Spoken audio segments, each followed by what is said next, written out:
Bonjour à tous, on accueille aujourd'hui, on a l'honneur de recevoir Monsieur Thierry Pacaud, philosophe spécialisé dans les questions d'urbanisme.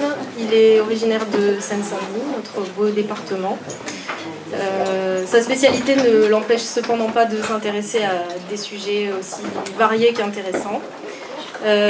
Professeur des universités, il a entre autres enseigné à l'école d'architecture de Paris-La Défense, à l'université Paris 12 Val-de-Marne, à l'école centrale et au département d'urbanisme de l'université d'architecture de Venise en Italie. Il a collaboré à plusieurs revues spécialisées en urbanisme, dont la revue Urbanisme jusqu'en 2012. Il a été le producteur de l'émission Permis de construire sur France Culture jusqu'en 2000. Et actuellement, il collabore à la revue L'Esprit des Villes. Il a travaillé également dans diverses maisons d'édition, les éditions du Sycomore et les éditions de la Découverte, pour ne citer qu'elles. Depuis 2013, il anime également le cycle Archiciné à la Cité de l'Architecture et du Patrimoine à Paris. Et il a publié pas moins d'une quarantaine de livres. Il nous fait l'honneur d'intervenir aujourd'hui au lycée dans le cadre des conférences pour nous parler d'un thème universel, l'amitié, dans une dimension historique du Lysis de Platon jusqu'à nos jours et Facebook. Un thème qui a été plébiscité puisque pas moins de 5 classes sont présentes aujourd'hui, mélangeant lycée technologique et professionnel, sont donc sur un panel de 15 à 20 ans. Voilà, donc bonjour, je suis tout à fait ravi d'être là. Ce n'est pas une punition pour moi de venir parler 2 heures d'un thème qui m'intéresse beaucoup. Vous voulez que je mette le micro comme ça? Oui, voilà. J'ai vite demandé. Et donc effectivement, quand on est professeur de philosophie, je ne sais pas s'il y a des collègues qui enseignent cette magnifique discipline, mais c'est une discipline indisciplinée. C'est même une indisciplinarité que d'être philosophe, et donc c'est très bien, et on touche à un nombre incroyable de thématiques. Et à partir du moment où j'ai essayé de réfléchir à ce que c'était que le grand ensemble, ce que c'était que le centre commercial, ce que c'était que l'autoroute, ce que c'était que la banlieue pavillonnaire, d'un point de vue philosophique, eh bien évidemment j'ai été assez déçu parce que ceux que j'étudiais à l'université ne répondaient pas à mes questionnements. Et donc j'ai compris une chose qui m'a choqué, et après quand j'ai commencé à renseigner, j'ai essayé de faire autre chose, je ne sais pas si j'y suis arrivé.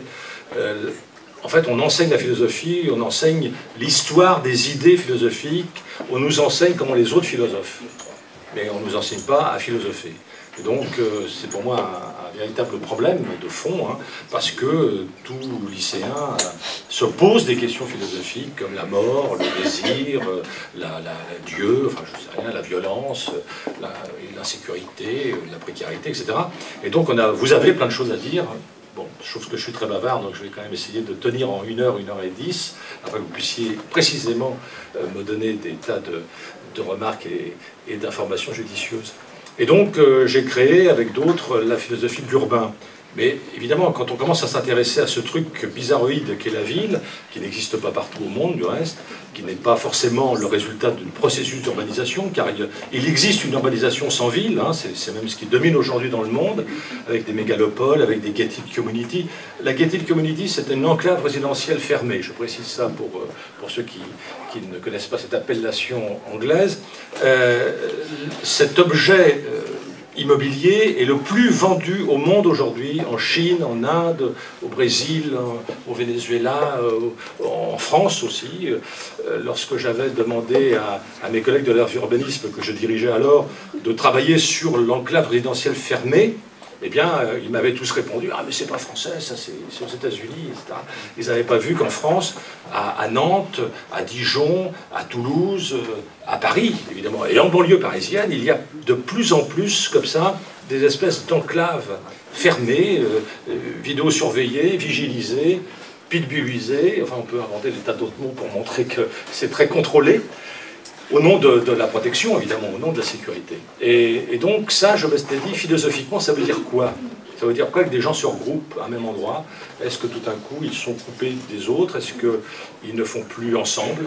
Et donc, c'est ces questions qui sont philosophiques, qui sont très importantes, et qui rejaillissent sur l'art appliqué ou l'art. C'est quoi l'habitabilité d'une maison? C'est quoi l'habitabilité d'un jardin ou d'un parc? Je vois, en me promenant partout dans la banlieue parisienne, à quel point elle est souvent inhospitalière. Et souvent, il suffit de peu de choses pour la rendre super agréable, mais ce peu de choses-là, c'est des décennies de combat. J'ai eu la chance, Louis, d'écrire le livre d'un sociologue remarquable, qui s'appelle Paul-Henri Chambardolo. Ça vous dit peut-être rien, mais peu importe. Ce sociologue anthropologue est mort très vieux, et il avait écrit beaucoup de livres, et je lui pose une question, je lui dis, qu'est-ce qui dans votre vie a été le plus important? Et il me répond immédiatement, il n'avait pas réfléchi, je m'attendais à ce qu'il cite un bouquin. Non, il me dit d'avoir fait augmenter d'1 mètre carré la surface de la chambre des enfants dans les HLM. C'est considérable, c'est-à-dire que tout à coup il a mis 40 ans pour convaincre les offices d'HLM d'augmenter d'1 mètre carré la superficie d'une chambre. Ça paraît ridicule parce qu'il aurait fallu l'accroître de 5-6 mètres carrés, mais 1 mètre carré c'est déjà pas mal. Et donc ça m'a donné aussi beaucoup d'éléments, beaucoup de grains à moudre, pour dire autrement, pour réfléchir. Et donc, évidemment, quand je m'intéresse à ce truc qu'est la ville, c'est-à-dire là où il y a des tas de gens, bah forcément je m'intéresse à ce qui se passe entre les gens. Alors, les rythmiques, l'être humain est rythmique, nous dit très bien Bachelard, et donc j'ai commencé par travailler sur les temporalités, c'est-à-dire ce qu'on appelle la chronobiologie. Hein. En ce moment, là, c'est pas une... Il est déjà 2h moins le quart, mais normalement, moi, je sieste à cette heure-ci. Donc, vous voyez l'effort que je fais. Hein.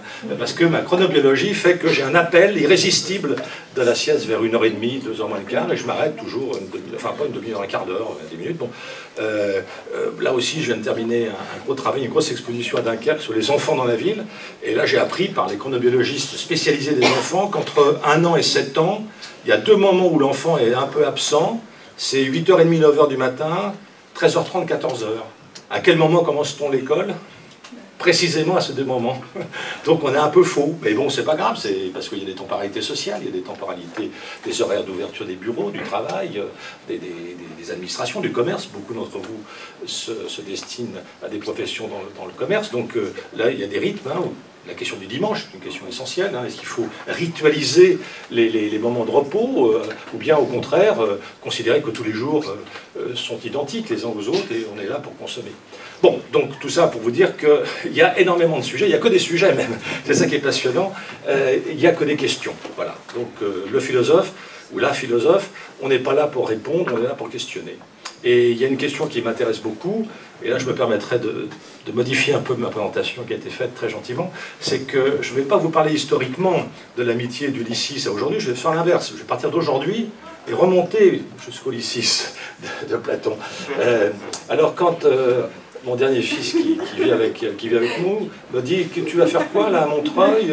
Je dis bah, je vais faire une conférence sur l'amitié de Facebook au Lysis. Alors il éclate de rire. Il me dit mais t'es incroyable, t'es nul en informatique, t'as pas de page Facebook, de quoi tu vas leur raconter? Je dis c'est pas grave, c'est des gens sympas, ils habitent Montreuil. Et donc ils vont être certainement sympas parce qu'ils vont pas se moquer de moi, ils vont eux-mêmes m'expliquer ce que c'est que l'amitié sur Facebook. J'ai pas de page, je compte sur vous pour m'expliquer si ça marche évidemment, ce que je vais vous raconter maintenant. Alors on a quelque chose que j'avais appelé avec d'autres, tout le monde appelait ça comme ça il y a déjà 15 ans, la révolution des technologies nouvelles de l'information et de la communication. Ah, vous connaissez tous ça. Ce qu'on appelle maintenant la révolution numérique, ou ce qu'on appelle parfois le big data. Alors, je croyais comme tout le monde ça, mais c'est ça la pensée, vous l'avez constaté vous-même, la pensée pensante, vous pensez quelque chose, et puis un peu après avoir discuté avec des amis, ou pas des amis, après avoir lu des choses, après avoir réfléchi, en marchant, toc, vous modifiez un peu votre point de vue. Donc là, il n'y a pas de pensée figée, il n'y a pas une pensée une fois pour toutes, il n'y a pas une vérité éternelle, évidemment. On est toujours en train de faire quelque chose, on est toujours en train de penser. Nous sommes des êtres en cours. Une notion très importante pour moi, nous sommes toujours en train de, voilà, en train de voilà. Je ne sais pas trop quoi, je ne vous connais pas assez, mais vous me le direz tout à l'heure où vous en êtes chacun.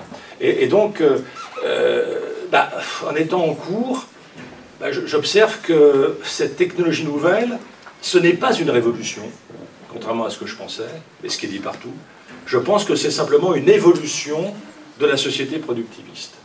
Alors ce que je dis là est pour moi très important, je le signale, parce que je ne dis plus révolution industrielle, je m'en excuse auprès de mes collègues, hein, qui peut-être enseignent ça, c'est des repères tout à fait utiles évidemment, hein, mais bon, il n'y a pas de révolution industrielle, il y a un processus d'industrialisation qui se caractérise par une donnée fondamentale qui est le productivisme. Et ça c'est quelque chose qui naît en Occident bon, au milieu du XVIIIe siècle. Et quel est le secteur qui commence à être productiviste? C'est l'agriculture. Et puis ensuite seulement l'industrie au XIXe et ensuite les services. Et puis dans cette accumulation de progrès techniques, cette espèce d'histoire comme ça qu'on nous raconte comme un progrès continu hein, et irréversible, eh bien dans ce progrès continu et irréversible, tout d'un coup il y a un truc qui va modifier les communications. Et ça change énormément de choses évidemment. C'est pour ça qu'on appelait parfois ça la révolution. Ça change quoi? Ça change un couple qui est au cœur de chacun d'entre nous, qui est le couple espace-temps. Et c'est un couple très particulier évidemment. Chacun d'entre nous est un être qui se situe, qui se localise, qui se géolocalise même si vous voulez. Et puis en même temps c'est un individu qui est temporalisé. Vous avez un âge qui n'est pas le même qu'un autre, vous avez un trajet particulier, vous avez vécu tant d'années ici, puis déménagé, etc. Et puis vous avez aussi des projets, vous vous projetez dans l'avenir. Donc nous sommes tous des êtres de temps et des êtres de territorialisation. C'est ce qu'on appelle le couple espace-temps. Et les technologies nouvelles modifient un truc auquel pas nos ancêtres éloignés, nos parents, enfin, ou même, pas mes parents, mes frères aînés, j'allais dire, qui ont 10 ans de plus que moi, ils écrivaient dans les années 90, je pense à Paul Virilio, qui est un ami, ils écrivaient dans les années 80-90, jamais il y aura l'ubiquité, jamais il y aura l'instantanéité de la communication, jamais il y aura la concordance des temps techniques. Et aujourd'hui, vous pouvez vous balader n'importe où, en venant dans le métropolitain tout à l'heure, j'entendais tout le monde parler, ouais, sauf moi, je n'ai pas de téléphone portable. Mais je résiste, enfin, pour d'autres raisons, j'expliquerai si vous voulez. Mais, donc, j'entendais partout dans le wagon, tout le monde parle. Et peut-être qu'on parlait à des gens qui sont à 10 000 km, ou à 3 000 km, ou à 5 000 km. Donc là, tout d'un coup, ce que j'étais en train de réfléchir pour vous le dire, eh bien, prenait sens. Effectivement, chaque individu est quelque part, et en étant quelque part, il est aussi ailleurs, parce qu'il communique avec quelqu'un d'autre qui est assez éloigné. Et donc ça pose une question essentielle qui est celle de la proximité. Et en fait, notre géographie affective, votre géographie affective, hein, si vous prenez 2 minutes comme ça pour dessiner dans votre tête, à partir d'un planisphère, en localisant les amis que vous avez dans le monde, hein, les connaissances à qui vous allez communiquer des messages, eh bien vous verrez que c'est une géographie qui est hors sol, qui est une géographie qui n'est plus une géographie physique, qui est une géographie virtuelle, une géographie de réseau. Et ça, c'est quelque chose qui n'existait pas il y a encore 30 ou 40 ans. Donc ça, c'est un vrai changement.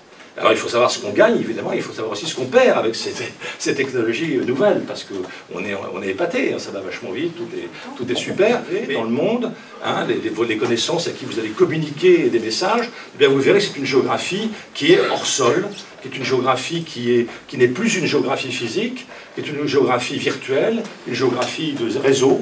Et ça, c'est quelque chose qui n'existait pas il y a encore 30 ou 40 ans. Donc ça, c'est un vrai changement. Alors il faut savoir ce qu'on gagne, évidemment, il faut savoir aussi ce qu'on perd avec ces technologies nouvelles, parce qu'on est épaté, hein, ça va vachement vite, tout est super, mais on voit aussi que ça nous permet de différer notre mémorisation, par exemple. On ne mémorise plus trop maintenant, parce que la machine a une mémoire. Donc on sait très bien que la machine a une mémoire. La machine a un portail, la machine a un menu, vous voyez. Il y a plein de mots comme ça qui sont excessivement importants dans le vocabulaire des technologies nouvelles, parce que moi je les conteste, par exemple. Hein. Je suis pour la carte, pas le menu. Je suis pour une consommation du temps à la carte, et non pas avec un menu type. Pareil dans la connaissance. Mais manque de bol, la machine, elle m'impose quelque chose. Alors, je gagne de l'efficacité, peut-être, mais je perds de l'autonomie. Voilà, en gros. Hein, mais je vais revenir sur toutes ces notions excessivement importantes. Alors, pourquoi l'amitié et Facebook? Parce que quand Facebook est lancé en 2004 par un étudiant de Harvard, en fait, le mot Facebook, en anglais, c'est simplement le livre des visages. Hein, c'est-à-dire, c'est ce qu'on appelle en français le trobinoscope. Bon, donc, c'est-à-dire que vous avez des fiches avec la bouille de chacun, puis son nom, son prénom, puis c'est tout. Puis voilà, puis sa classe, mettons... Voilà. Comme ça on sait où vous êtes, on peut comment vous rattraper. Donc c'est un truc tout bête, tout simple, qu'il emprunte du reste à deux copains, à deux autres étudiants avec qui il aura un procès. Enfin bon, je ne rentre pas dans les détails de la biographie de ce jeune type, qui se prénomme Marc, hein, Zuckerberg. Marc, donc, deviendra en 4 ans la 54e puissance économique du monde. Donc c'est pas rien comme épopée. Hein. Ça fait rêver, évidemment, ça fait rêver des tas de bricoleurs d'informatique du dimanche qui disent « Oh là là, si j'inventais un nouveau logiciel ou si j'inventais un nouveau truc qui me rapporterait autant de pognon, ce serait génial. » Alors ce gars commence comme ça, c'est-à-dire qu'on figure sur une page Facebook, on annonce qui on est, et puis on pose une question qui est « Voulez-vous être mon ami ?» Parce que la question de Facebook, ce n'est pas la question de qu'est-ce que je connais, c'est la question de qui je connais. Et donc c'est une petite modification assez essentielle dans la manière de se présenter, si vous voulez. Ce n'est pas bonjour, qu'est-ce que tu fais? Non, non, c'est bonjour, qui tu connais? Quel est ton réseau d'amitié?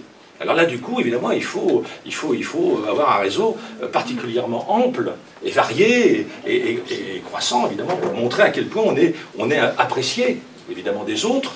Donc, si on est apprécié des autres, on a une certaine valeur. Et puis, d'autre part, il y a une chose intéressante dans Facebook, c'est que c'est des rencontres virtuelles, donc elles ne sont pas physiques, elles ne sont pas, comment dirais-je, de visu. Et donc, du coup, vous pouvez vous dissimuler d'une certaine manière, mais vous pouvez aussi révéler des aspects de votre personnalité que vous cachiez à vos proches, parce que vous ne vouliez pas les exprimer. Et par Internet, ben, vous risquez. Et puis vous risquez, même prudemment, vous pouvez prendre un avatar.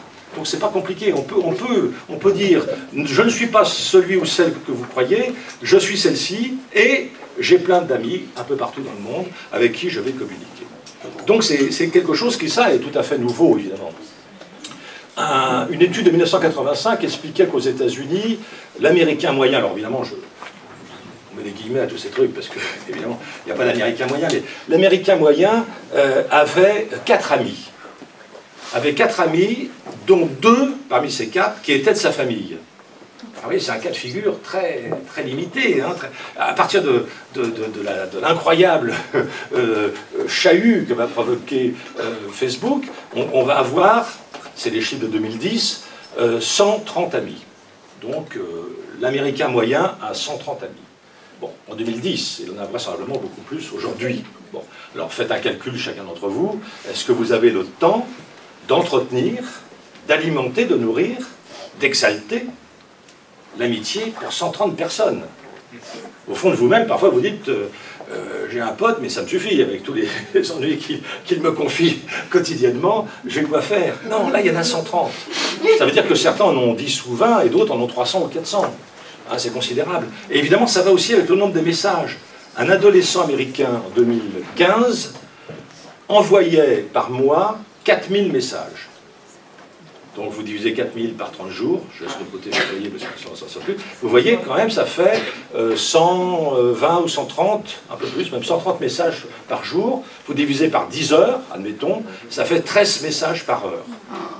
Chacun d'entre vous ici, vous faites ça, sans le savoir ou sans le comptabiliser. Bon, vous n'êtes pas content parce que vous n'atteigniez pas encore ce chiffre. Alors vous allez redoubler d'efforts. Donc on a ce truc assez étonnant, c'est parce qu'évidemment un message, ça doit être immatériel, c'est du temps, ça prend du temps. Je ne sais pas pour mes collègues, mais moi des fois j'ai trop de messages, on me dit vous êtes venu faire une conférence, vous avez mentionné le nom de quelqu'un, je n'ai pas retenu, pouvez-vous m'indiquer la référence bibliographique? Ce que je fais, bien sûr, mais ça me bouffe du temps, évidemment. Donc c'est agréable, bien sûr, les réseaux, mais en même temps, c'est assez contraignant. Alors, je précise tout de suite qu'il y a une distinction très importante.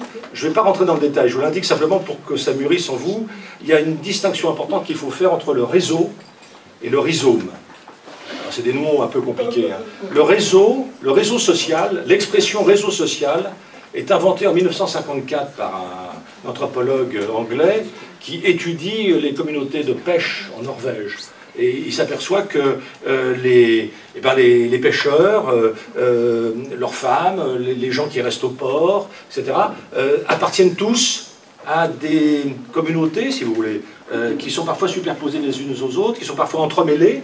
Et donc il a l'idée d'appeler ça des réseaux sociaux. Alors vous allez me dire, c'est fastoche puisque c'est des pêcheurs. Et les pêcheurs ont des filets.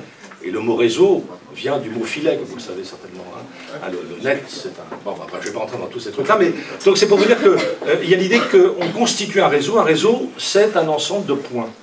Et on peut faire ensuite des parcours de ces différents points. Ces points sont des nœuds, de correspondance. L'image type du réseau, c'est le plan du métropolitain. Donc vous avez des nations, vous avez des stations comme ça qui sont des nœuds de communication. Et sinon, il y a des points. Ça fait un réseau. Un réseau, il y a un début et il y a une fin. C'est ça un réseau. Le rhizome c'est un terme de la botanique qui désigne une racine proliférante. Et cette racine proliférante, elle n'a ni début ni fin. Et elle n'a surtout aucune hiérarchie. Donc vous voyez, là on est dans deux systèmes totalement différents, mais on pourrait imaginer, ce sera vraisemblablement, si je ne me perds pas en route, ma conclusion, on pourra imaginer une amitié rhizomée, beaucoup plus riche à mon avis, qu'une amitié réseautée. Mais bon, j'anticipe sur la fin de cette séance, je vais revenir point par point là-dessus, à commencer donc par Facebook. Facebook est salué, aujourd'hui on considère qu'il y a 2 milliards d'abonnés, il y en avait 500 millions en 2010, donc c'est considérable, et comme vous le savez, ces abonnés, ben, évidemment, vivent du coup plusieurs vies. Chacun d'entre vous qui est sur Facebook peut le constater. Donc cette technologie permet un enrichissement des facettes de votre personnalité. Mais c'est aussi un piège, j'expliquerai ça tout à l'heure. Deuxième point important de Facebook, c'est quand je veux. C'est-à-dire que vous n'êtes pas, il y a ceux qui sont addicts, mais qui sont toujours devant leur ordinateur, mais pour voir s'ils n'ont pas un nouveau message qui arrive, ils ne veulent pas en rater un. Dans l'exposition que je viens de faire sur les enfants dans la ville, plusieurs médecins et psychologues des enfants m'ont expliqué que plein d'enfants de 9-10 ans, hein, les plus âgés des enfants, c'est 9, 10, 11 ans, maintenant dormaient très très mal parce qu'ils avaient leur téléphone portable à portée de l'oreille et sans arrêt, et du regard, et sans arrêt essayaient de regarder s'ils n'avaient pas un message, quelque chose qui arrivait. Ils ne voulaient pas rater, ils ne voulaient pas s'endormir. Il ne fallait pas s'endormir. Si on s'endort, on perd quelque chose, hein, et on perd le sommeil. Et évidemment, le lendemain, c'est même pas une question de suivre les cours, c'est une question tout simplement physiologique. Hein, le sommeil est un élément indispensable pour que chacun de nous se ressource, hein, quotidiennement. Donc, il faut savoir arrêter, il faut savoir éteindre son appareil. Mais justement, l'incroyable richesse de cette technologie, c'est qu'elle n'a pas de temps. Et en même temps, elle homogénéise le temps. Alors ça, c'est des notions très compliquées, sur lesquelles je vais dire 2 mots quand même, avant de rentrer dans le vif du sujet tout à l'heure. C'est l'idée que le temps, c'est quelque chose qui est hétérogène. Ça, c'est Bachelard, un nom important que je vous cite. Je n'en citerai pas beaucoup, mais si vous avez... je dis Gaston Bachelard parce qu'il est lisible par tout le monde. Hein. Oui, j'ai été... Et c'est Bachelard qui nous dit que le temps est hétérogène, qu'une heure ne vaut pas une heure. Je donne un exemple. Vous avez 1 heure d'attente avant le résultat de votre examen. Vous pouvez rigoler, mais enfin, vous pouvez aussi paniquer. Donc 1 heure, c'est long. Qu'est-ce qu'ils font? Est-ce que je suis reçu? Est-ce que je suis pas reçu? Etc. Bon. Par contre, 1 heure à manger ou à fumer avec des copains, c'est court. Hein, ce serait bien de rester 3-4 heures. Donc le temps est hétérogène, alors même que notre société tend à homogénéiser le temps, ne serait-ce que par les emplois du temps et les horaires. Je ne sais pas pour mes collègues, mais c'est un peu différent à l'université dans un lycée. Mais bon, quand je sens que ce qu'on est en train de tous de discuter philosophiquement prend, bah, c'est idiot de s'arrêter au bout des 2 heures de l'emploi du temps. Mais évidemment, si je poursuis encore 2 heures ou 3 heures ou 4 heures de plus, mes collègues qui doivent me succéder pour enseigner une autre discipline ne sont pas contents, ce que je comprends très bien, évidemment. Donc, c'est là où j'ai quotidiennement cette expérience de l'opposition entre un temps qui est hétérogène et un temps qui est homogénéisé. Mais je comprends très bien qu'il soit homogénéisé parce que sinon, bah, l'ensemble de la société aurait du mal peut-être à fonctionner. Mais je dis bien peut-être parce que j'imagine qu'on pourrait tout à fait vivre autrement. Alors, dans cette valeur de l'amitié, parce que c'est l'amitié qui a pris le dessus dans la publicité de Facebook et de ses concurrents. J'avais noté, mais bon, on s'en fout un peu, l'incroyable nombre de réseaux. Nous, vous connaissez Facebook parce que c'est le plus célèbre, mais vous en avez spécialement en Chine, en Inde, en Russie, qui concernent parfois 300-400 millions de personnes, donc c'est pas rien. Mais c'est pas Facebook, c'est des concurrents, si vous voulez. Hein. Il y a même un concurrent qui s'appelle Welcome, qui a été créé à Davos. À Davos, c'est là où c'est une bourgade de Suisse où chaque année les dirigeants du monde se rencontrent. Eh bien, ces dirigeants du monde ont créé un réseau social que pour eux, qui est sélectif, puisqu'il faut payer 3 000 $ pour pouvoir y entrer, chaque année.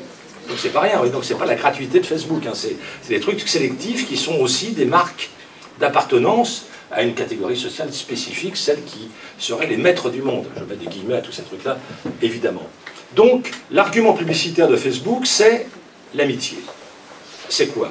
C'est de dire, tu es isolé dans ton coin, t'as pas choisi tes parents, ils sont là, t'as pas de voisins sympas, t'es donc isolé. Mais grâce à mon moteur de recherche, grâce à Facebook, et grâce à l'incroyable rapidité de circulation de l'information, tu peux trouver des amis ailleurs. Et donc c'est comme ça que ça marche. Je cherche des amis parce que j'en ai pas. On a beaucoup d'études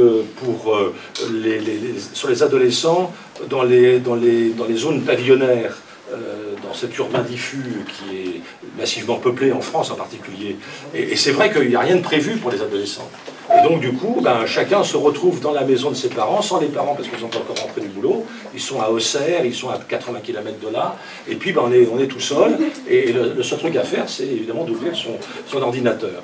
Et donc d'entrer en relation précisément avec d'autres gens de notre âge, afin de partager un certain nombre de convictions, de points de vue ou de découvertes. Puisque dans le Facebook, vous le savez mieux que moi qu'il n'en est pas, on ajoute tout ce qu'on aime, évidemment, hein, comme musique, comme film, comme informations diverses, et donc tout ça circule d'une certaine manière.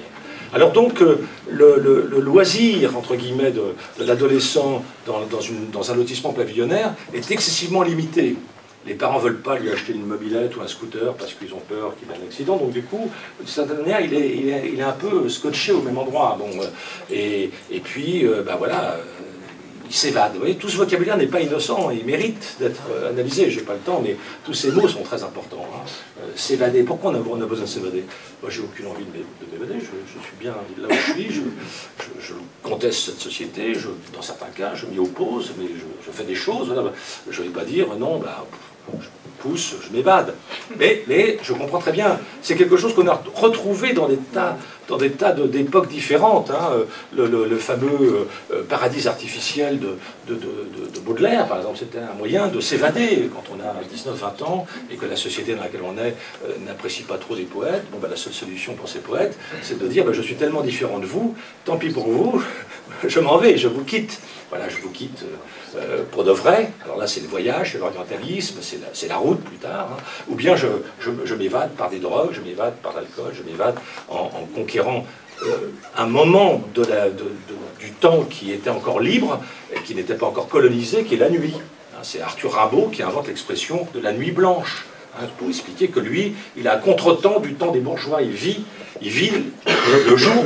Pour lui, c'est la nuit, donc elle est blanche. Bref. Donc c'est pour vous montrer que tous ces mouvements-là existent, bien sûr, et sont très très intéressants à étudier et à mettre en relation, parce qu'on a trop souvent l'habitude de dire que ceci est une véritable rupture avec ce qui précède. Je ne sais pas. Il y a parfois des discontinuités, bien sûr, mais parfois il y a aussi des lignes de force comme ça. Hein, et je vais en tracer une qui n'est pas rien, puisqu'elle commence au 5e siècle avant Jésus-Christ, avec Platon et puis Aristote, jusqu'à Facebook. Donc on voit bien que là, il y a un truc qui n'est pas de la rigolade, qui est un truc qui nous préoccupe tous, hein, qui nous engage tous. Donc Facebook, c'est un réseau social, ok, vous avez tous compris comment ça fonctionne, vous le savez encore une fois mieux que moi.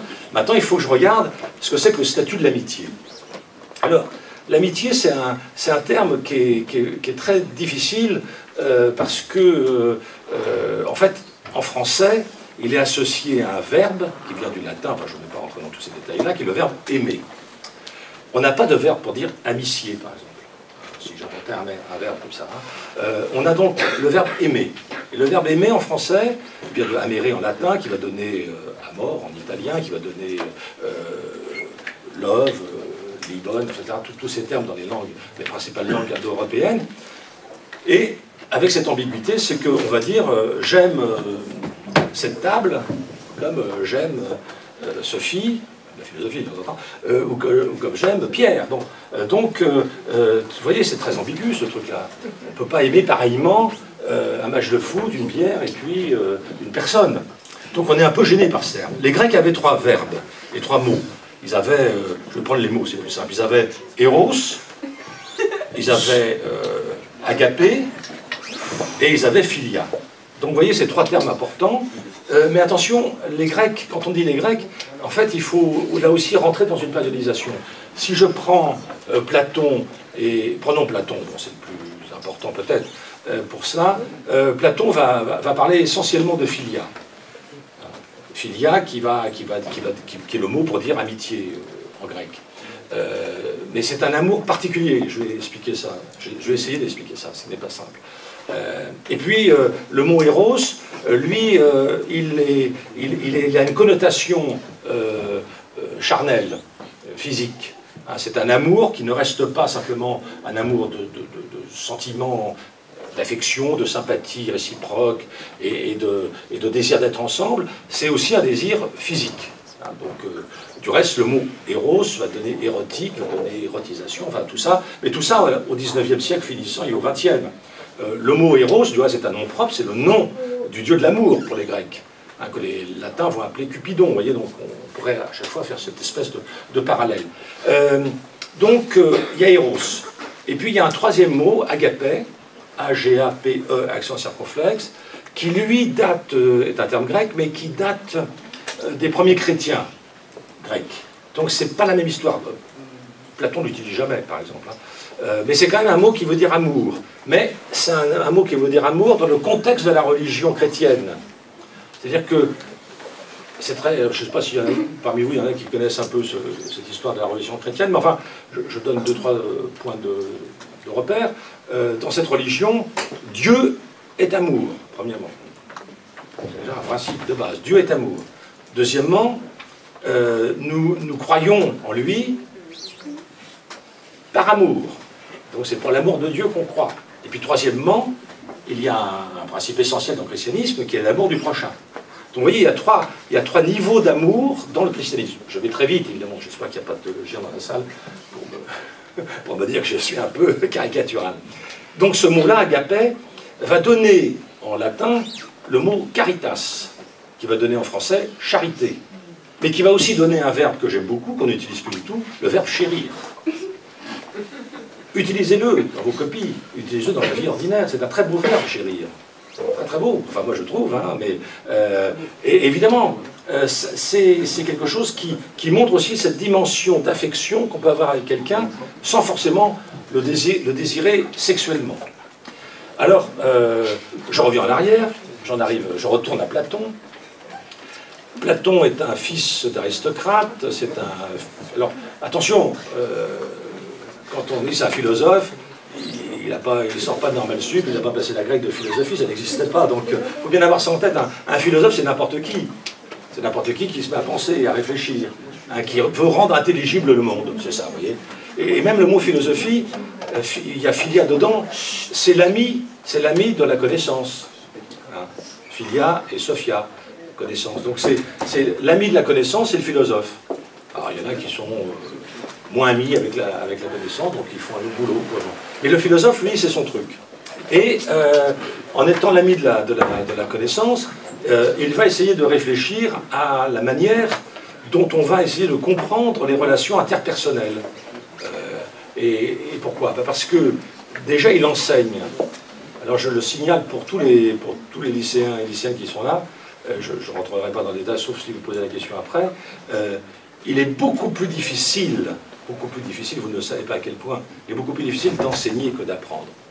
C'est un point très important que je souligne tout de suite avec un marqueur. Et donc, Platon le sait que c'est beaucoup plus difficile d'enseigner que d'apprendre. Et c'est pour ça qu'il enseigne en faisant apprendre aux autres à lui enseigner quelque chose. Et c'est pour ça qu'il marche.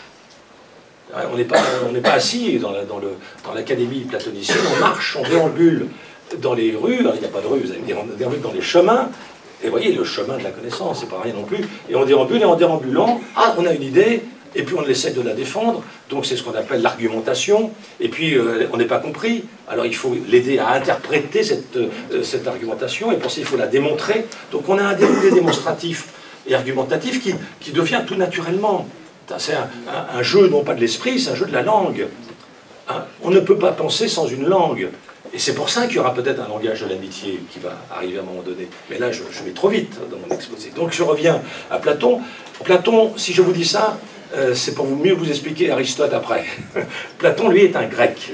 Un grec fils d'aristocrate, il va servir les rois, il partira en Sicile, etc. Il va créer l'académie, qui, bon, je ne rentre pas dans le détail, c'est le nom de celui qui va le financer, enfin bref. Et donc, là, il reçoit des élèves qui payent, et avec qui il va dialoguer. Pour ceux qui commenceront la philo bientôt, vous verrez, vous aurez à lire des dialogues de Platon. C'est-à-dire que la manière d'exprimer sa pensée, il utilise le dialogue. Le théâtre n'est pas encore répandu comme aujourd'hui, hein, bien sûr, donc c'est tout à fait nouveau comme méthode. On appelle ça la maïotique. Hein, c'est l'art d'accoucher les idées. On dit quelque chose à quelqu'un qui réagit. Donc c'est par un dialogue, qui sont souvent en fait des trialogues, hein, enfin bon, peu importe. Et puis souvent il met en avant son professeur, celui qu'il aime beaucoup, mais c'est un peu inventé tout ça, c'est Socrate. Il met en scène un Socrate qui va être un peu le point de référence. Et puis, il écrit un de ses premiers dialogues, il est encore très jeune, qui s'appelle le Lysis, L-Y-S-I-S. C'est le nom du personnage. Hein, vous appelez comment? Ben voilà, donc on pourrait faire un dialogue voyez, qui aurait votre prénom comme nom du dialogue. Donc, sauf que Lysis en grec, ça veut dire aussi ce qui contribue à lier. Enfin, ça je reviendrai là-dessus dans quelques minutes. Donc, ce dialogue, c'est très simple, c'est que Lysis, c'est un très beau gars. Un très beau gars de 17-18 ans. Et bon, il a des très beaux traits, il a des cheveux magnifiques, il est toujours souriant, toujours aimable. Et on est là dans une situation, là je vais vous demander de faire un effort d'imagination inouï. Inouï. Le qualificatif du reste inouï vient du verbe ouïr. C'est ce qu'on ne peut pas entendre. C'est pour ça que c'est inouï. Donc, pourquoi je vous demande ça? C'est parce que je veux vous parler de quelque chose qu'il ne faut pas interpréter avec le vocabulaire d'aujourd'hui.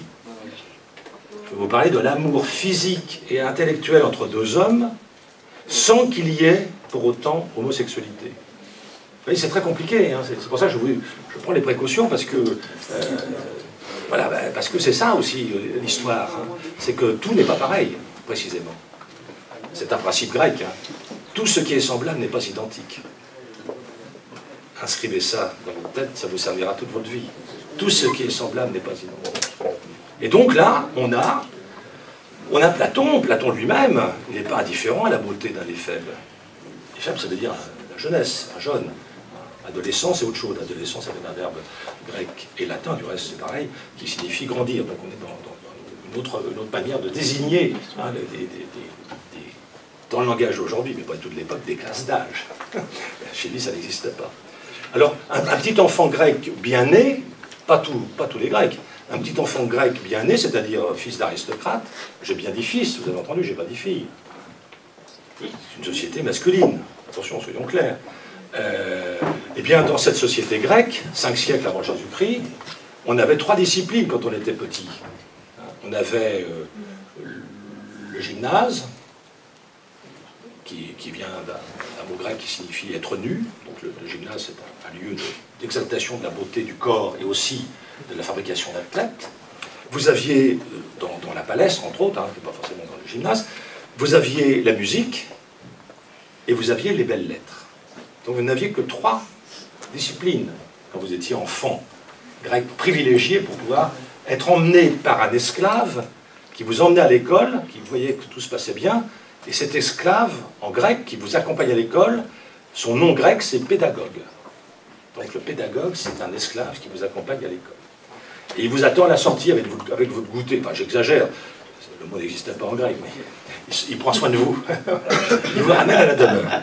Bon, et là vous avez une autre classe d'âge, c'est-à-dire que nous sommes dans les 16, 17, 18 ans, et vous avez une relation très étonnante d'affection, d'amitié, dans la réciprocité, ce qui fait que le jeune garçon aime son professeur, sans, je dis ça exprès, sans penser à mal.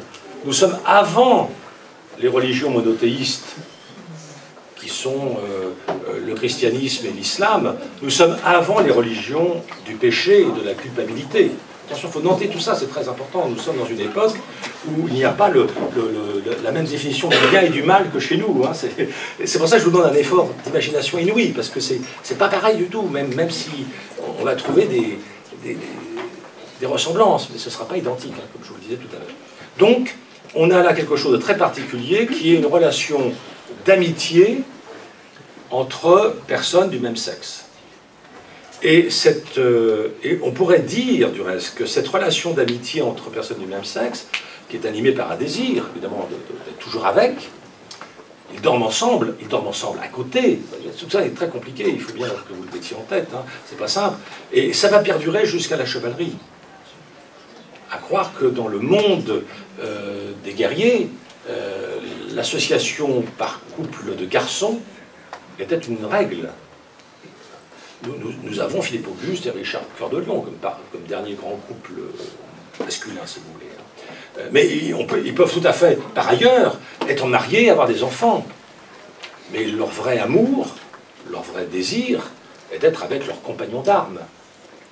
C'est des choses, c'est pas facile, hein, j'imagine, pour vous d'imaginer ça, parce que c'est tout à fait un autre cas de figure que ce qu'on nous raconte habituellement.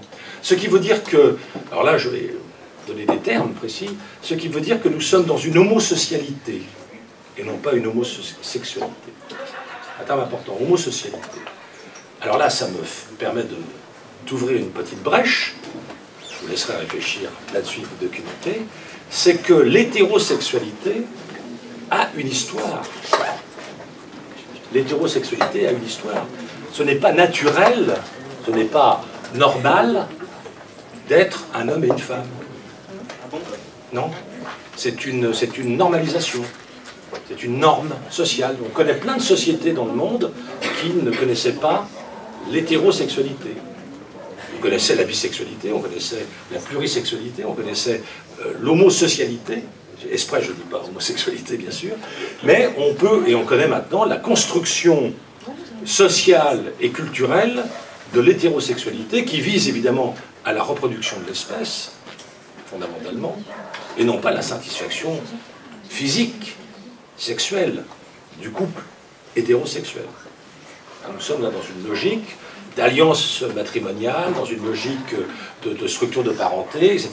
Bon, c'est un autre exposé, hein, c'est pas le thème d'aujourd'hui, mais si vous avez des questions tout à l'heure, dans le débat entre nous tous, on pourra y participer. Donc c'est pour vous dire que là on est dans quelque chose de très très curieux, qui n'a pas encore pénétré les livres scolaires. Ça le fait tout doucement, timidement, hein. Mais vous prenez les grands hellénistes français comme Jean-Pierre Vernant, comme Détienne, comme Vidal-Naquet, pour eux c'est acquis, enfin, c'est écrit, ils écrivent ça depuis très longtemps. Bon. Mais il y a un blocage. Hein. Je vous signale qu'il faut attendre 1990 pour que les Nations Unies déclarent que l'homosexualité n'est pas une maladie. Non, ça vous fait rire, mais c'est pas malin, parce que ce n'est pas une pathologie. C'est ça qui est très important. Hein.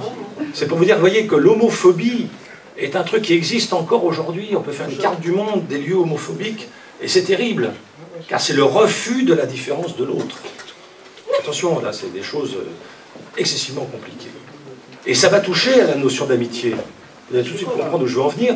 C'est que l'amitié, elle est souvent, immédiatement, dans les romans, dans les films, même dans votre vie à chacun d'entre vous, mais vous me le direz tout à l'heure, l'amitié est du même sexe, majoritairement. Et nous le savons tous. Nous l'avons tous vécu. Il est plus facile d'avoir un ami fille quand on est fille, un ami garçon quand on est garçon, que d'avoir une amitié mixte. Parce que précisément, entre guillemets, c'est pas simple. Vient se surajouter le désir physique. Il y a tout d'un coup une espèce de confusion entre Eros et Philia. Je vous raconte juste une anecdote. Un auteur que j'aime beaucoup, qui est un de mes amis, parce que les auteurs que j'aime beaucoup, c'est des amis, évidemment, forcément. Donc il est mort il y a longtemps, mais c'est un ami, il s'appelle Emerson. Emerson, c'était le maître à penser d'un autre ami à moi qui s'appelle David Thoreau, aux États-Unis. Donc on est au 19e siècle. Emerson, c'est un type absolument admirable, et il est tout content, il a rencontré une jeune femme qui s'appelle Margaret Fuller, qui est jeune, belle, intelligente. C'est elle qui va traduire Goethe en anglais, hein, qui va faire découvrir Goethe aux Américains. Et donc cette Margaret Fuller est super, et elle aime bien marcher dans la forêt avec Emerson, et ils discutent comme ça. Ils refont le monde, ils réécrivent toute la philosophie. Comme ça. Et Emerson, il tient son journal, et Margaret Fuller aussi. Et Emerson écrit un soir, en rentrant chez lui, « Ah, quel plaisir de marcher avec Margaret, une vraie amie. » Et le même jour, dans le journal intime de Margaret Fuller, elle écrit « Quel plaisir de marcher avec Ralph Waldo Emerson. Mais il ne comprend pas à quel point je l'aime. » C'est-à-dire que pour lui, c'était une amitié. Pour elle, c'est un amour déçu. Parce qu'il ne répondait pas à son amour. Donc il y a toujours cette ambiguïté entre amour et amitié.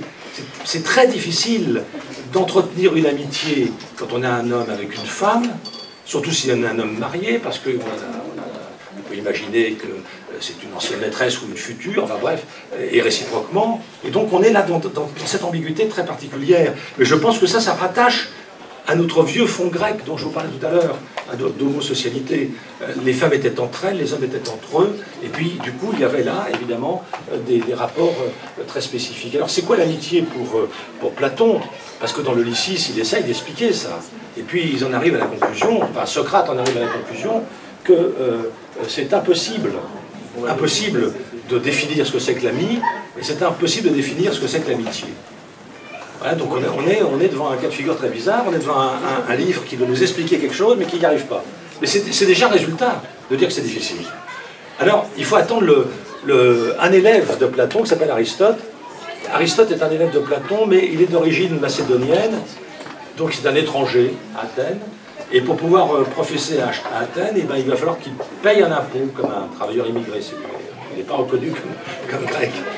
Ça aussi, il faut faire un effort d'imagination pour comprendre cette situation-là.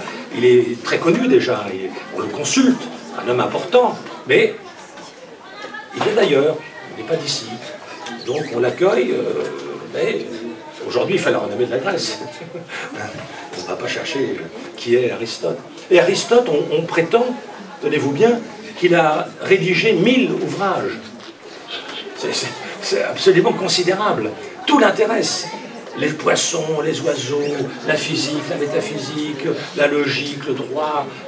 Et à un moment donné, il écrit un très beau livre, s'appelle Éthique à Nicomaque. Nicomaque, c'est son fils.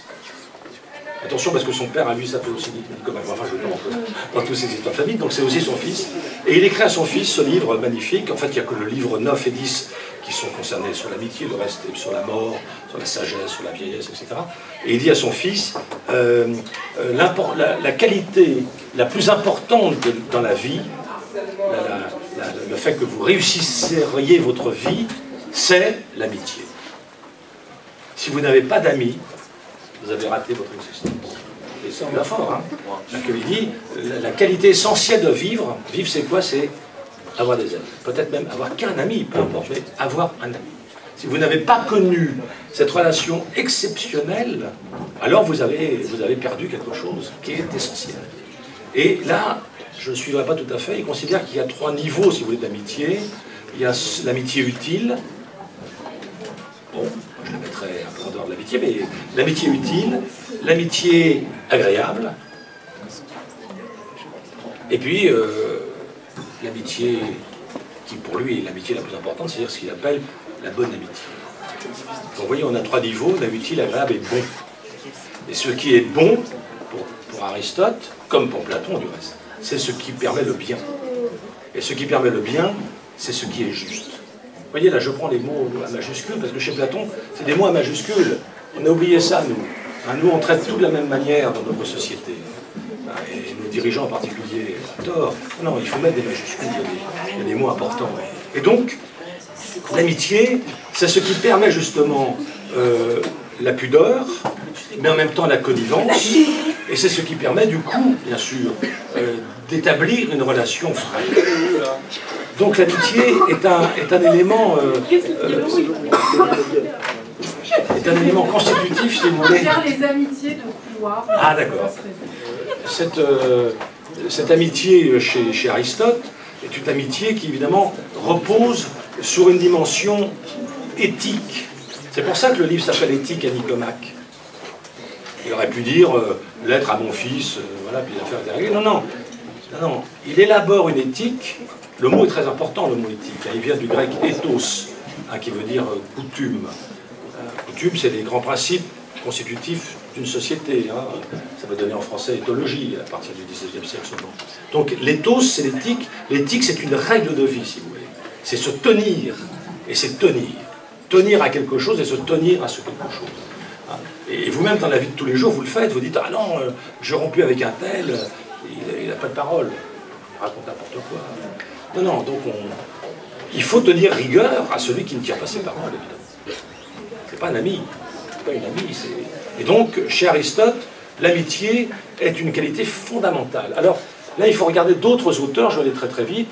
Je voulais vous parler de Pythagore et puis de Empédocle, au moins pour une raison, c'est que pour eux, l'amitié est un des deux principes constitutifs de la vie sociale. Vous avez d'un côté l'amitié, et de l'autre côté, vous avez la haine.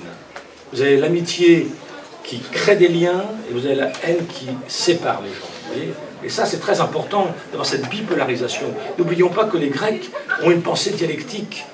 C'est-à-dire qu'ils sont toujours en train de saisir quelque chose et son contraire. Vous ne pouvez vivre l'amitié que parce que vous combattez la haine en même temps. Vous ne pouvez pas être indifférent à la haine si vous voulez construire des amitiés. Ça va ensemble. Alors ça, c'est des choses aussi qui nous échappent un peu, parce qu'on peut très bien dire « Non, mais moi, je ne me préoccupe pas des trucs là, qui ne me concernent pas, je me occupe que de mon petit univers. » Non. Mon univers est fait aussi des autres. Et donc là, on est dans quelque chose de très important. Alors, je vais vous parler d'un auteur que j'aime beaucoup, qui s'appelle Georg Simmel. C'est un philosophe allemand qui naît en 1858, qui meurt en 1918. C'est un auteur, lisez-le aussi, enfin c'est comme Bachelard, c'est très facile. Il y a plein, enfin, sauf la phrase que je vais vous citer. Mais il écrit beaucoup de choses, il écrit sur la coquetterie, il écrit sur la poignée de main, il écrit sur le fait de se saluer en retirant son chapeau. Des petites scénettes urbaines comme ça l'intéresse. Il essaie de comprendre pourquoi.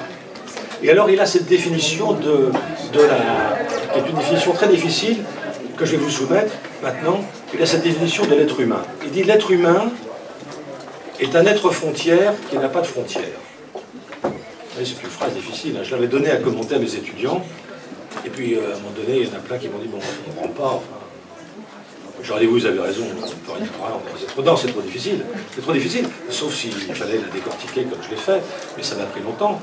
L'être humain est un être frontière qui n'a pas de frontières. C'est très beau. Mais ça veut dire quoi? Ça veut dire que l'être humain, vous, chacun d'entre nous, nous sommes des êtres de liaison. C'est ça notre vie. Notre vie sur Terre, c'est ça. On arrive sur Terre et on crée des liens. On lit, on délie et on relie. Il faut relire aussi des livres, mais d'autres choses. Donc on est des faiseurs, c'est quoi, de liaison. On est des agents de liaison. On va dire ça comme ça. Et si moi j'ai une liaison avec quelqu'un, je ne peux pas avoir une liaison avec une autre de la même intensité sans amoindrir ma première liaison, donc à me délier. Et je suis obligé de me délier pour mieux me relier. Bon, je ne connais pas la vie amoureuse de chacun d'entre vous, et je ne sais pas si ça vous est déjà arrivé, mais si vous aimez deux personnes en même temps, ou trois ou quatre, enfin là je complique l'affaire, c'est beaucoup plus difficile qu'une, évidemment.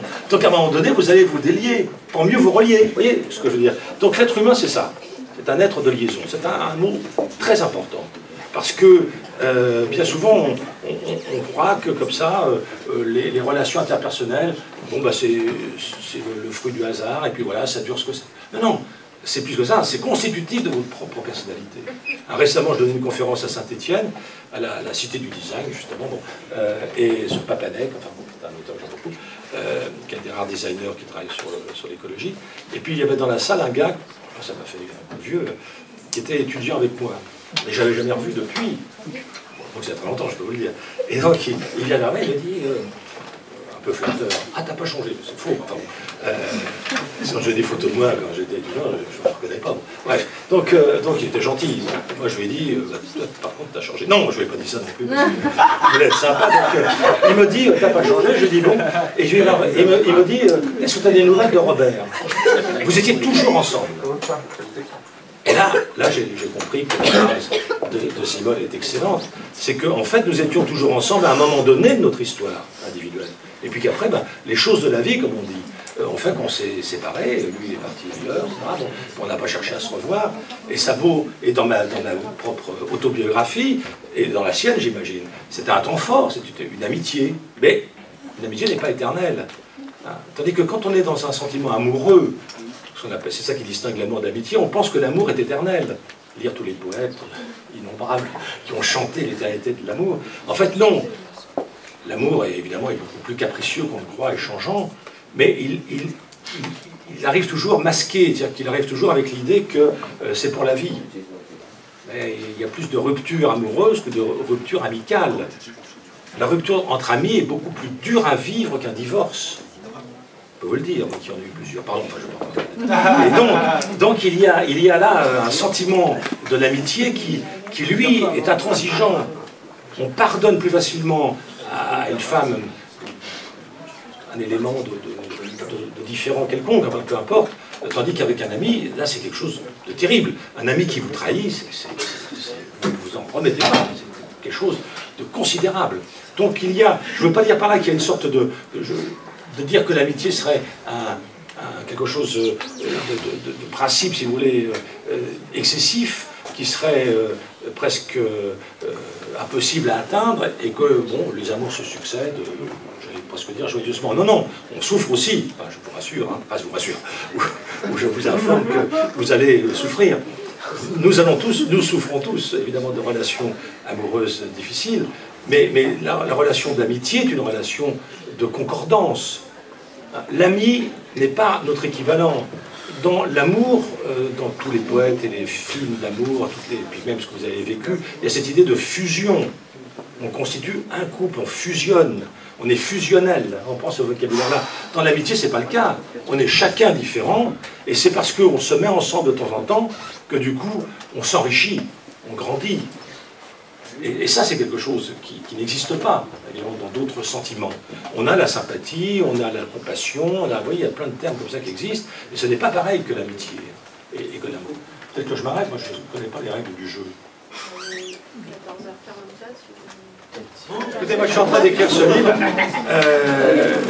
donc c'est pour ça que mon exposé n'était pas un exposé construit comme ça, parce que je suis en train de tâtonner, mais je réfléchissais à la conclusion de mon livre, qui est d'écrire que finalement, en ce moment, présentement, je n'ai pas d'amis. Non, mais rassurez-vous, ça va très bien. Mais j'étais embêté de l'écrire parce que je me suis dit, tiens, mais il y a Bernard, ils vont tous prendre ça mal. Parce que, certainement, on se voit souvent, hein, et parce que je mets la barre haut, si vous voulez. Par contre, je connais très bien l'amour, je vous rassure, mais c'est pour distinguer les choses. C'est très difficile parce qu'on croit que c'est une... Non, les copains, les camarades, les potes, vous voyez, tous ces mots-là, c'est pas par hasard, il y a des mots qui existent aussi. C'est parce que, je ne veux pas hiérarchiser, mais néanmoins, quand même, l'ami, c'est une relation quasi d'exclusivité, quand même, qui est très, très exigeante. C'est pour ça que par rapport à Facebook, et je parlais du temps, j'ai oublié de mentionner ça, c'est que un ami, moi dans ma vie, par exemple le moment où on était 3, et là pendant une dizaine d'années, on se voyait tous les jours. Et si on ne se voyait pas tous les jours, on travaillait à proximité, mais si on ne se voyait pas tous les jours, on se téléphonait tous les jours. On savait tout les uns des autres, beaucoup plus intimement que chacun avec son conjoint réciproque. Donc c'est une structure d'amitié excessivement forte, dont j'ai d'excellents souvenirs parce que on s'indiquait des trucs à lire, à des gros théâtres, etc. Bon, c'était très fort. Et puis si on avait un coup de blues, on savait à qui on parlait, et même sans parler, l'autre savait que ça n'allait pas. Vous voyez, c'est des choses comme ça. Et bon, et là, je pense qu'aujourd'hui, plus âgé, etc., n'étant pas dans les mêmes types de réseaux, j'ai plein de connaissances. J'ai beaucoup de connaissances, je connais énormément de monde.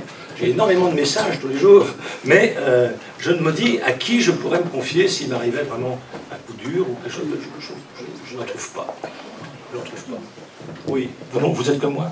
Moi, je me demande, alors du coup, est-ce qu'on peut avoir une relation d'amitié, une relation d'amour de façon concomitante? Est-ce qu'on peut être à la fois dans une relation d'amour et dans une relation d'amitié? Quand cet ami, parce que là on est obligé d'être dans l'autobiographie, ou dans la biographie, parce qu'on ne peut pas avoir des principes généraux, moi, un des trois a rompu, disons, terme avec moi. J'ai une lettre, c'est une lettre de dépit quasi amoureux, d'une certaine manière, lorsque je me suis remarié. Et donc, voilà, là, il ne supportait pas cette femme. Et donc, du coup, c'est moi qui ai payé. Le prix de mon amour pour une femme m'a coûté une amitié. Ah, Platon. Ah, Platon, c'est un vieux pote. C'est un philosophe, voilà, comment on peut dire. Platon est... Donc, tout ça est très compliqué, parce que vous avez... Là encore, il faut faire un effort d'imagination inouï, parce que si je vous dis la Grèce, avec les actualités de la Grèce, tout le monde, vous savez tous où ça se trouve en gros, quoi, hein, le problème de la dette grecque, le problème, etc. Mais la Grèce dont je vous parle, c'est pas ça, ce n'est pas cette configuration géographique. La Grèce, ce sont que des villes, qui sont des cités-États. Donc Platon, lui, c'est Athènes. Et la ville d'Athènes, c'est à la fois Athènes et son port, qui s'appelle le Pirée, mais c'est aussi tous les champs aux alentours, tous les domaines agricoles aux alentours. Donc c'est une ville un peu plus grande que la ville. Et puis c'est aussi les colonies que Athènes avait sur le pourtour de la Méditerranée, en Phénicie, en Égypte, en Sicile, et puis aussi ils ont fondé Marseille, vous voyez par exemple. Donc ça c'était une ville grecque. Donc ça c'était Athènes. Et tous les Grecs de cette époque-là ne parlaient pas la même langue. Comme on croit nous que c'est le grec, mais le grec a aussi une histoire comme langue. Et donc Platon a participé activement à la constitution de cette langue et de la cité athénienne, dont la déesse était Athéna. Tout ça est assez facile à comprendre. Mais maintenant la cité, prends cet exemple-là parce qu'il est passionnant, dans les manuels scolaires, du moins quand j'étais lycéen comme vous, on m'avait enseigné un truc qui n'existe pas, mais j'ai compris ça après, j'ai compris ça quand j'ai voulu l'enseigner, j'ai compris que ça n'existait pas. On m'avait enseigné un truc faux. Mais ça arrive, ça, souvent même. On vous enseigne un truc faux. Par exemple, on m'avait enseigné la cité antique de Numa Fustel de Coulanges, un livre de 1864, donc ça ne rajeunit pas, qui essaye de fondre l'héritage antique, grec et romain, en un seul bloc. En un seul bloc. Parce que dans les deux cas, il y a le culte des ancêtres, il y a la structure familiale, il y a des tas de choses qui sont semblables, justement. Mais Émile Benveniste, qui est un lexicographe, un linguiste, un dictionnariste, va nous expliquer qu'il y a deux modèles linguistiques de la cité. Il y a un modèle grec et un modèle latin. Vous allez tout de suite comprendre, ça va vous éclairer, j'imagine. Le modèle grec, c'est le mot polis, P-O-L-I-S, pas P-O-L-I-C, évidemment. La police, c'est un terme grec qui est acropolis, qui veut dire le fortin, la fortification. Donc la police, c'est le lieu le plus protégé, armé, si vous voulez. Donc on ne vient pas attaquer comme ça. Et donc ceux qui pénètrent et qui rentrent dans cette fortification, eh bien, ont le statut de citoyen, en grec polites. Et donc ils sont les citoyens de la police. Dans le modèle linguistique latin, on a d'abord des citoyens qui décident de se regrouper entre eux, et là ils fondent la ville, ils fondent la cité. Donc on a deux modèles totalement distincts, alors qu'on les a malheureusement à un moment donné associés pour inventer ce truc qu'est la cité antique. Non, il y a le moment grec et le moment latin. Le moment grec de Platon est caractéristique d'une pensée qu'on va appeler l'idéalisme, c'est-à-dire que Platon considère que ce sont des trois mots magiques, qu'il appelle des concepts, le bon, le bien et le vrai, et le beau, pardon, le beau, le bien et le vrai, excusez-moi, qui sont constitutifs de la pensée occidentale. Et donc, à partir de cet idéal, il considérera qu'il faut que chacun souscrive au mieux, le plus vertueusement possible, pour l'accomplissement de ces trois mots un peu magiques, essentiels chez lui. Alors, il va écrire un livre très important qui s'appelle La République, dans lequel il imagine un monde un peu idéal, justement. Pas une utopie, mais un monde un peu idéal. Alors c'est un monde où il y a 5040 terrains de propriété, donc 5040 parcelles, qui sont habitées chacune par une dizaine de personnes, donc ça vous donne la taille d'ambiance. Alors il faut vous dire que Platon vit dans une ville, Athènes, qui avec ses colonies a à peu près 200 000 habitants. Donc vous voyez, quand on dit Athènes, c'est 200 000 habitants, c'est rien. Mais les 200 000 habitants, tous ne sont pas citoyens. Les femmes, les enfants, les esclaves et les étrangers ne sont pas citoyens. Ce qui fait que les citoyens athéniens sont à la louche 15, 18 000, 20 000. Et régulièrement, ils se réunissent pour parler de la vie de la cité à un endroit qu'on appelle agora. Et le mot agora en grec vient du verbe agérain, qui signifie s'assembler. Une agora est donc un rassemblement. Ce n'est pas une place publique, à la différence du forum romain. Vous voyez, il faut faire gaffe à tout ça, parce que c'est pas pareil. Là, en ce moment, ici, on fait agora tous. Si on se lève et on se barre par là, on fait agora par là.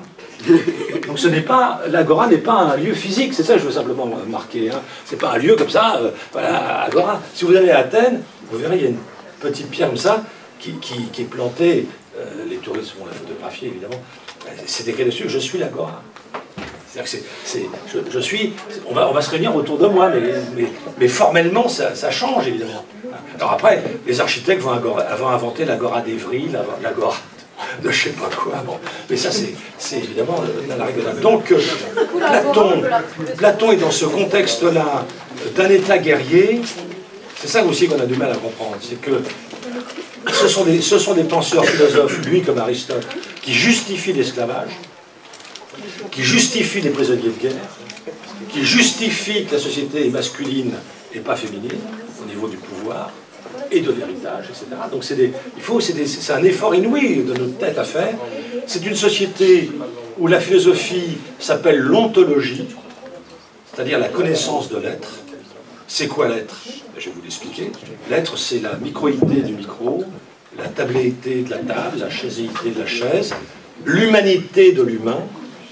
L'être, c'est ce qui est l'expression, si vous voulez, on appelle ça en philosophie l'essence, c'est l'expression, les qualités, si vous voulez, de quelque chose ou de quelqu'un. Alors c'est une notion très, très, très occidentale. En chinois, par exemple, en japonais, en coréen, dans tout le monde oriental, il n'y a pas dans la langue, il n'y a pas de verbe être, il n'y a pas de mot pour dire être. Donc vous ne pouvez pas faire de comparaison entre la philosophie occidentale et orientale. Enfin, je vais vite en besogne, évidemment, je pourrais rentrer dans le détail, parce que l'une repose sur la recherche de la qualité spécifique à un être, tandis que les autres, la pensée orientale est une pensée transitionnelle, comme on l'appelle. On passe d'un état à un autre. L'important dans la pensée orientale, c'est le passage. Dans la pensée occidentale, c'est l'état. Vous voyez, on le fige, le bien, le vrai, le beau. Dans la pensée taoïste, par exemple, ce n'est absolument pas le cas. Dans la pensée bouddhiste non plus. Du reste, je n'ai pas développé cet aspect des choses, mais si vous parlez de la sexualité, aussi bien dans l'amour entre hommes et femmes que dans l'amitié entre hommes et entre femmes, la sexualité n'a pas le même contenu dans le monde occidental que dans le taoïsme, par exemple. Le mot désir n'existe pas dans toutes les langues, par exemple. Parce que là aussi, c'est un truc qu'il faut c'est très compliqué ce que je vais vous dire. Il faut désoccidentaliser notre esprit. C'est très compliqué. Parce qu'on vit en France, on est nourri d'une pensée française, avec toute une mythologie, la République, Taratata, vivre ensemble, tous ces trucs, sur lesquels je doute énormément, mais enfin bon, ça c'est autre chose. Mais on croit que c'est des valeurs sûres, hein, certaines et tout, et puis que c'est comme ça, et c'est éternel. Non, non, non. Il faut nous désoccidentaliser l'esprit, c'est-à-dire qu'il faut nous ouvrir à d'autres mondes, parce qu'en allant vers d'autres, on découvre un phénomène fondamental en philosophie, qui est l'altérité, c'est-à-dire l'inconnaissance de ce qui nous échappe, mais avec qui on doit vivre. Je ne sais pas si vous suivez les débats parmi la pensée environnementale à l'échelle mondiale, hein, justement. Pas, j'ai bien dit, exprès, pas les écologistes français. Je sors là des politiciens.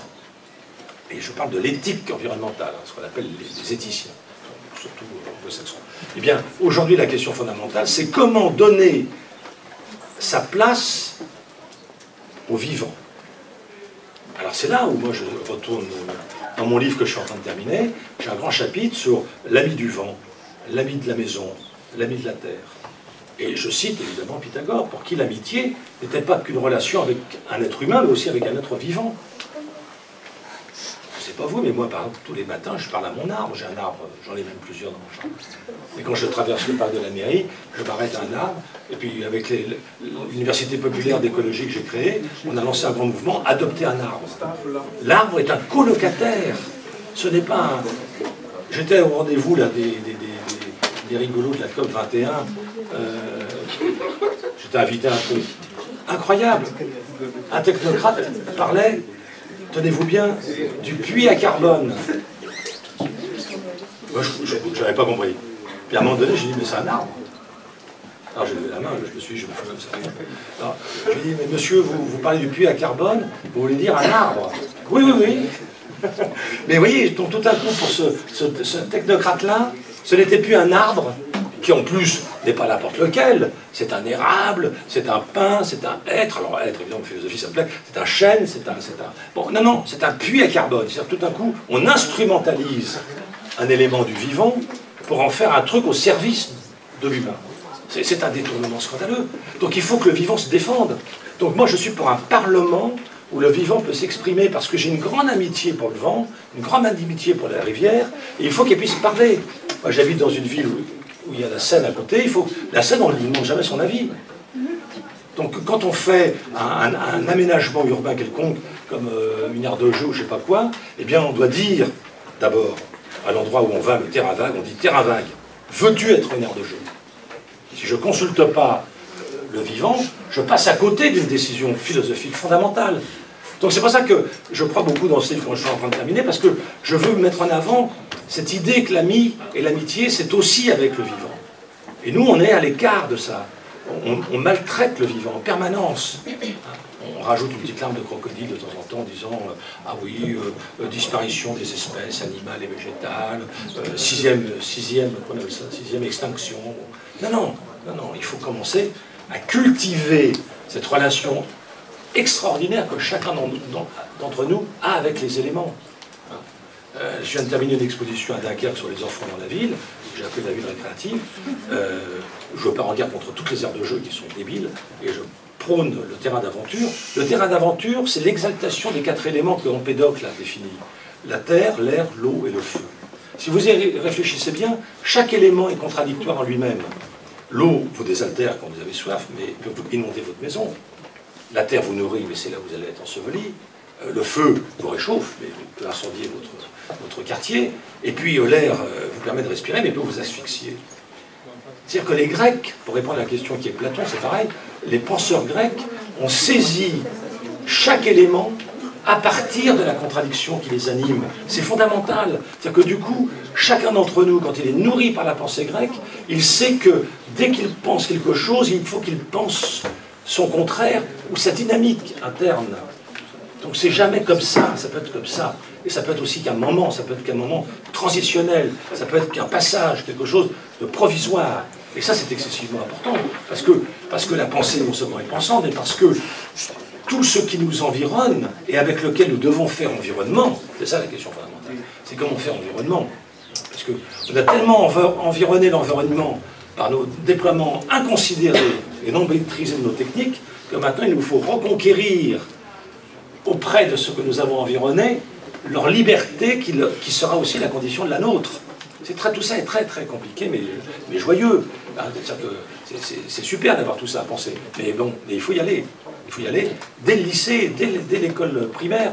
Moi, je suis pour le droit de vote à 12 ans, par exemple, depuis longtemps. Mais bon, personne n'écoute. Bon. Mais, vous voyez, non seulement j'ai pas d'amis, mais en plus, personne n'écoute. La situation est catastrophique. Bon. Mais il faut continuer. Il faut continuer. Donc Platon, c'est ça. Platon, c'est un éveilleur de sens. Je dirais ça comme ça. Est-ce que vous avez des questions par rapport à Facebook, par rapport au réseau, par rapport à l'amitié, votre expérience concrète, des déceptions, des remarques? Ça aussi. Ouais?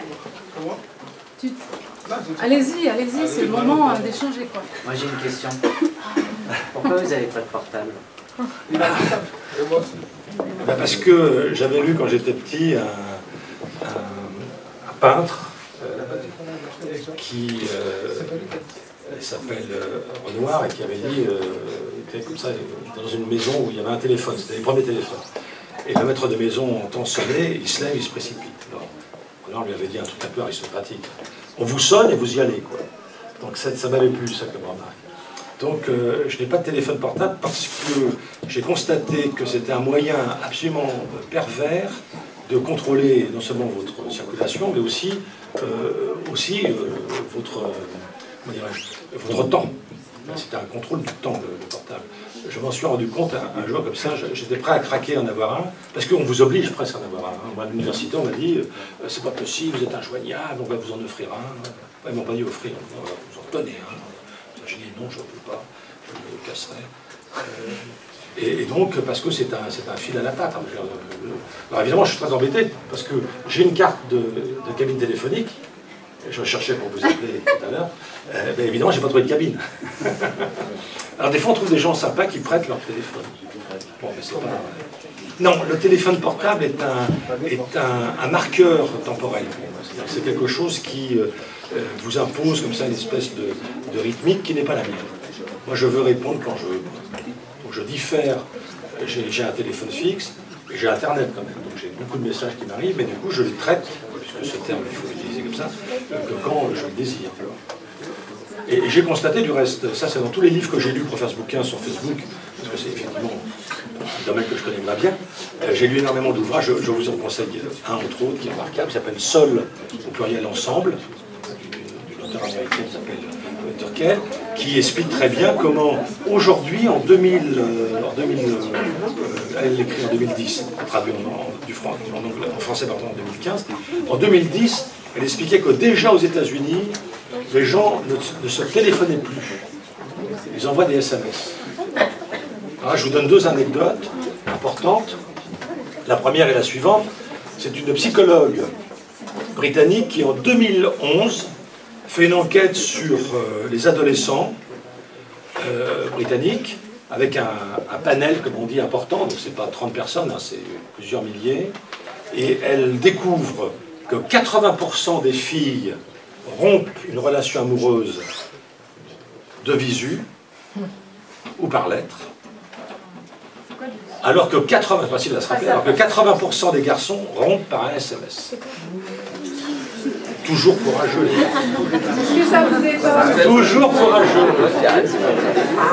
J'observe ça. Bon, autre anecdote, je ne sais pas si vous avez vu ou si vous allez voir le film que je trouve remarquable et difficile, hein, de Jean-Luc Godard qui est Adieu au langage, un film magnifique, hein, si vous avez l'occasion de le voir, Adieu au langage. Et là, Godard, qui joue beaucoup sur les mots, explique dans le film, avec des personnages, explique que ce qui est important, c'est de comprendre pourquoi aujourd'hui tous les gens s'envoient autant de SOS. L'esprit se trompe, il ne dit pas SMS, de SOS. Et je pense qu'il a raison. Chaque message est une bouteille lancée à la mer, avec dedans quelque chose qui est une sorte de petit cri feutré, muet dans l'anonymat général de notre société où on dit « Attendez, moi je suis là et je m'en sors pas. Qui veut être mon ami ?» Ça marche plus comme ça. Le cinéma, vous l'avez dit, bon, j'anime. Tout à l'heure, je vais animer un film. Je vais discuter d'un film qui s'appelle Usak, un film turc, hein, qui veut dire loin. Et depuis des années, je travaille sur le cinéma beaucoup. J'ai écrit une énorme encyclopédie sur la vie au cinéma. Et donc, je constate, là, en suivant les séries télévisées nord-américaines, que la thématique de l'amitié est la première thématique de ces séries télévisées. La première qui a commencé en 1994 s'appelle Friends, hein, les amis, on dit en français. Dans Sex and the City, c'est pareil. Hein, c'est des femmes, mais c'est l'amitié qui est au cœur du truc. Donc vous voyez, c'est pas par hasard si d'un côté, ça devient une question culturelle essentielle, quels que soient les pays du monde, et puis en même temps, comment représenter au cinéma, c'est une autre question mais qui est essentielle, comment représenter un sentiment. Ça, c'est une question de fond. Je ne sais pas si vous allez au cinéma, mes étudiants disent que c'est cher. C'est cher, hein. De quoi c'est cher? Le cinéma, c'est cher. Vous allez au cinéma? Pour revenir à cette histoire d'amitié, est-ce que c'est la religion chrétienne qui a fait que l'amour a supplanté l'amitié dans les valeurs? On se dit que l'amour, maintenant, c'est là, et puis que l'amitié... est-ce que c'est la religion chrétienne qui a fait que ça a survalorisé l'amour? Parce que moi, quand j'étais ado, je me disais, c'est quoi la différence finalement entre l'amitié et l'amour? Et maintenant, j'ai toujours pas de réponse, et j'ai l'impression que c'est un peu pareil, quoi. C'est effectivement parce qu'il y a autant de jalousie dans un cas que dans l'autre. Oui, bien sûr. Non, mais c'est vrai que c'est vrai que le christianisme va mettre en avant l'amour hétérosexuel. Ça fait aucun doute.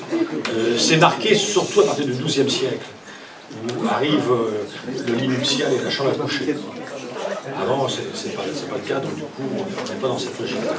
Mais à partir du XIIe siècle, donc c'est aussi, vous voyez, c'est la période de la découverte du culte marial. Donc là, le trône de Paris, le trône de ceci, tout ça, c'est le XIIe.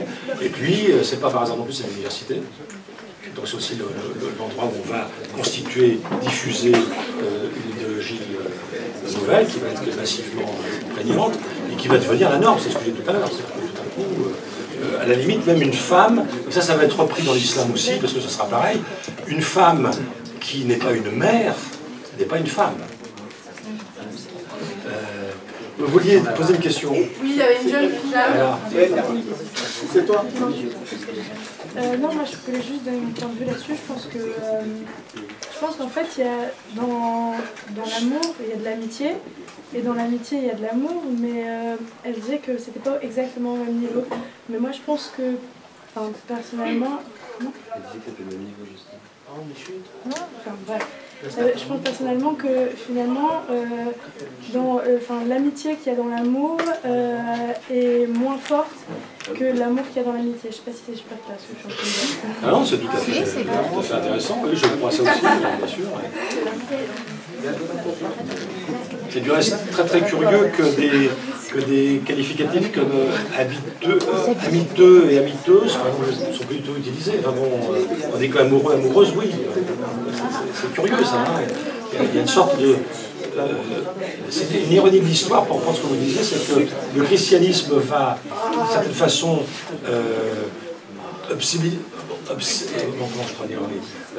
mettre de côté l'amitié grecque et mettre en avant l'amour chrétien. Et l'amour chrétien, du coup, même si on ne sait plus que ça vient de là, c'est quand même aujourd'hui ce qui va normer notre réflexion. Et on pensera que... je prends un terme qui est au fronton des bâtiments de la République et nous, fraternité. Où est-ce qu'on le place par rapport à l'amour et à l'amitié? C'est un terme important aussi, ça. Et c'est une notion, alors là, qui est très très peu fréquente. Enfin, à part Gilles Debray et des gens comme ça, mais je n'ai jamais eu un étudiant qui m'a mentionné le terme de fraternité. Moi, ce qui me gêne dans cette appellation, c'est-à-dire que l'histoire aurait été haute si on avait eu une déclaration des droits des femmes. De l'âme de Gouges à cette époque.